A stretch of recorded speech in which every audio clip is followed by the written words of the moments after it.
was identified as mentally retarded, put back from the 5th grade into the 4th grade, and stayed in that category until I got out of high school. I don't have any college training, but I met a high school teacher who one day changed my life. I was waiting on another student, and when he came in, he said to me, "Young man, go to the board and write what I'm about to tell you." And I said, I can't do that, sir. He said, "Why not?" I said, "I'm not one of your students." He said, "It doesn't matter. Follow my directions now." I said, "I can't do that, sir." He said, "Why not?" I said, "Because I'm educable mentally retarded." And he came from behind his desk and he looked at me. He said, "Don't ever say that again. Someone's opinion of you does not have to become your reality." And as he talked, my heart began to beat fast. Tears began to run by my eyes, and I was in the back just listening to him, because the speech he was giving, that speech was for me. And he said, "Les Brown," he said, "if you want to do anything worthwhile in life, you've got to be hungry." I told Mr. Washington I wanted to become a disc jockey. And so I started working to develop myself. He said, "I want you to practice every day being a disc jockey." I said, "But I don't have any job now." He said, "It doesn't matter." He said that it's better to be prepared for an opportunity and not have one than to have an opportunity and not be prepared.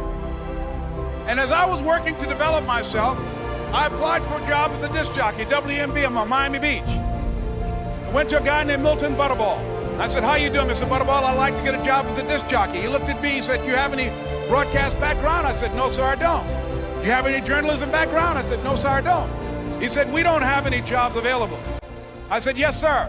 I went back to Mr. Washington and I told him. He said, "Don't take it personally." He said, "Most people are so negative, they will have to say no 7 times before they say yes." He said, "Go back again." So I went back again. I said, "How you doing, Mr. Butterball? My name is Les Brown." He said, "I know what your name is. What do you want?" I said, "I'd like to know whether or not you have any jobs as a disc jockey, sir." He said, "Didn't I just tell you yesterday we didn't have any jobs?" I said, "Yes, sir, but I know whether or not somebody got laid off or somebody was fired, sir." He said, "No one was laid off or fired. Now get on out of here." I came back the next day like I was seeing him for the first time. I said, "Hello, Mr. Butterball, how are you?" He looked at me with rage. He said, "Go get me some coffee." I said, "Yes, sir." And I went to get him some coffee. After a while, I would get their lunch and dinner, and I would go in the control rooms and take the disc jockeys their food, and I would not leave until they would ask me to leave. One Saturday afternoon, while I was at the radio station, a guy named Rock was drinking while he was on the air. I was the only one there, looking at him through the control room windows, walking back and forth, young, ready, and hungry. Pretty soon the phone rang, and it was the general manager. And I answered the phone. I said, "Hello?" He said, "Les, this is Mr. Klein." I said, "I know." He said, "Rock can't finish his program." I said, "I know." He said, "Would you call one of the other DJs in?" I said, "Yes, sir." I hung the phone up. I said, "Now he must think I'm crazy." I called my mom and my girlfriend, Cassandra. I said, "Y'all turn up the radio and come out on the front porch. I'm about to come on the air." I waited for about 20 minutes, and I called him back. I said, "Mr. Klein, I can't find nobody." He said, "Young boy, do you know how to work the controls?" I said, "Yes, sir." He said, "Go in there and don't say nothing here." I said, "Yes, sir." I couldn't wait to get behind those controls. I put on an old Stevie Wonder record called Fingertips. I sat down behind that turntable. I said, "Look out, this is me, LB Triple P, Les Brown, your platter playing papa. There were none before me, and there will be none after me. Therefore, that makes me the one and only. Young and single and love to mingle, certified, bona fide, indubitably qualified to bring you satisfaction, a whole lot of action. Look out, baby, I'm your love man." I was hungry. I was hungry.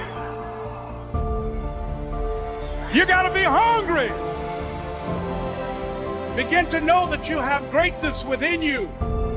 And if just one of you here begin to envision yourselves as being blessed and highly favored to reach your goals, if just one of you capture the essence of what that means, that you have greatness within you and a responsibility to manifest that greatness, that you can make your parents proud, you can make your school proud, You can touch millions of people's lives, and the world will never be the same again because you came this way.